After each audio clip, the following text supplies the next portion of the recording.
Hi guys! For today's vlog is gagawa tayo ng ulam. Ayan. Umaga nga. Yan yung pechay bagyo and sayote na may kasamang chicharon. First is magbabalat tayo dito ng sayote. Ayan, balatan lang natin siya ng maigi. Then hihiwain natin siya sa kahit anong hiwa. Ayan, maliliit lang yung hiwa ko ko na rin dito. siya dito ng buto. Para hindi ganun ka kapag kinain. Hindi siya ganun kalaki. Ayan. Then naghiwa na ako dito ng sibuyas. At sinunod ko na nga po dito yung bawang. Ayan. Nakaka-relate po ba kayo dito kapag yung bawang hinihiwa is kailangan anihin ng kutsilyo. Ayan. Pukpukin ng kutsilyo para mabilis yung pagbabalat. Then naayos ko na siya igayak. Ayan. Nung mainit na nga po yung kawali, sinabay ko na dito yung mantika. Ayan, i-make sure natin na mainit talaga yung kawali. Then, sinunod ko na dito yung bawang.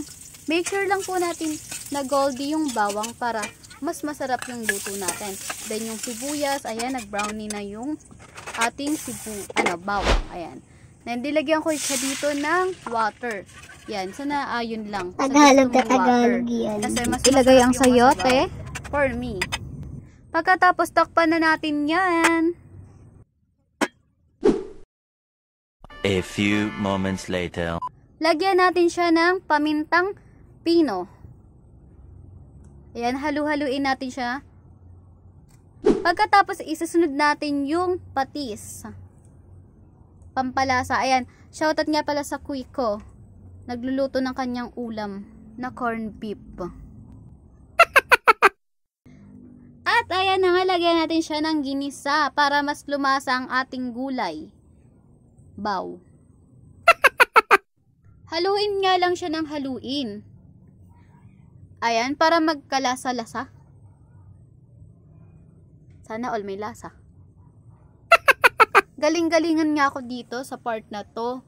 Ayan, kahit di tayo ganun marunong magluto. Then, nilagyan natin siya dito ng pangmalahasang chicharon. Baka naman. Ayan. Then, natapos na tayo sa pagluluto. Ayan. At hinango ko na nga po siya para ma-taste test. Luto na nga ito. And, ayun. Iti-taste test na natin siya kung napakasarap ng luto ko. Ayan. Naglagay na nga ako dyan ng kanin. Ayan. Onting kanin para naman gumanda-ganda ang aking kanin. Charis.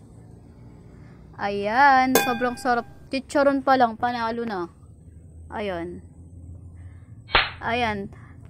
First bite. Ayan. Sobrang sarap. Kitang-kita sa face ko. Sobrang sarap. 10/10.